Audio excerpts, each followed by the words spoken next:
The Ash Tree by M.R. James. Everyone who has travelled over eastern England knows the smaller country houses with which it is studded, the rather dank little buildings, usually in the Italian style, surrounded with parks of some 80 to 100 acres. For me they have always had a very strong attraction, with the grey paling of split oak, the noble trees, the mires with their reed beds, and the line of distant woods. Then I like the pillared portico, perhaps stuck onto a red brick Queen Anne house which has been faced with stucco to bring it into line with the Grecian taste of the end of the 18th century, the hall inside going up to the roof, which hall ought always to be provided with a gallery and a small organ. I like the library too, where you may find anything from a Psalter of the 13th century to a Shakespeare quarto. I like the pictures, of course, and perhaps most of all, I like fancying what life in such a house was when it was first built, and in the piping times of landlord's prosperity, and not least now, when, if money is not so plentiful, taste is more varied and life quite as interesting. I wish to have one of these houses, and enough money to keep it together and entertain my friends in it modestly. But this is a digression. I have to tell you of a curious series of events which happened in such a house as I have tried to describe. It is Castringham Hall in Suffolk.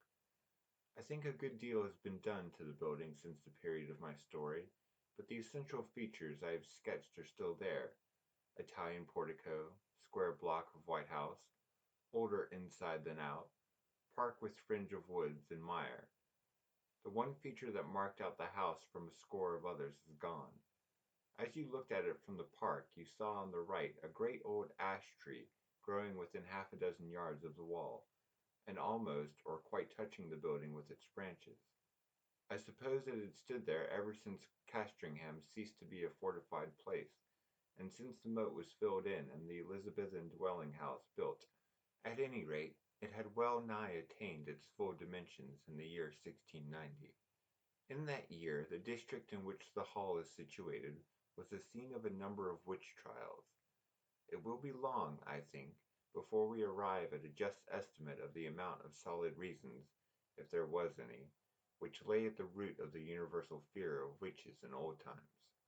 Whether the persons accused of this offence really did imagine that they were possessed of unusual power of any kind, or whether they had the will at least, if not the power, of doing mischief to their neighbours, or whether all the confessions, of which there are so many, were extorted by the cruelty of the witch-finders, these are questions which are not, I fancy, yet solved, and the present narrative gives me pause. The reader must judge for himself. Castringham contributed a victim to the auto da fe. Mrs. Mothersole was her name, and she differed from the ordinary run of village witches only in being rather better off and in a more influential position. Efforts were made to save her by several reputable farmers of the parish. They did their best to testify to her character, and showed considerable anxiety as to the verdict of the jury. But what seems to have been fatal to the woman was the evidence of the then proprietor of Castringham Hall, Sir Matthew Fell. He deposed to having watched her on 3 different occasions from his window, at the full of the moon, gathering sprigs from the ash tree near my house. She had climbed into the branches, clad only in her shift, and was cutting off small twigs with a peculiarly curved knife, and as she did so she seemed to be talking to herself. On each occasion Sir Matthew had done his best to capture the woman, but she had always taken alarm at some accidental noise he had made, and all he could see when he got down to the garden was a hare running across the path in the direction of the village.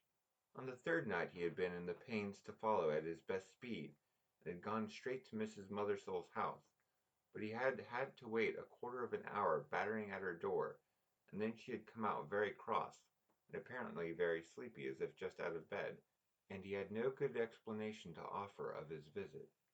Mainly on this evidence, though there was much more of a less striking and unusual kind from other parishioners, Mrs. Mothersole was found guilty and condemned to die. She was hanged a week after the trial, with 5 or 6 more unhappy creatures at Bury St. Edmunds. Sir Matthew Fell, then deputy sheriff, was present at the execution, It was a damp, drizzly March morning when the cart made its way up the rough grass hill outside Northgate, where the gallows stood.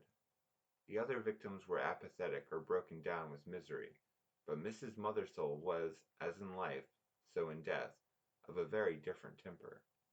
Her "poisonous rage," as a reporter of the time puts it, did so work upon the bystanders, yea, even upon the hangman, that it was constantly affirmed of all that saw her that she presented the living aspect of a mad devil, yet she offered no resistance to the officers of the law. Only she looked upon those that laid hands upon her with so direful and venomous an aspect that, as one of them afterwards assured me, the mere thought of it preyed inwardly upon his mind for 6 months after.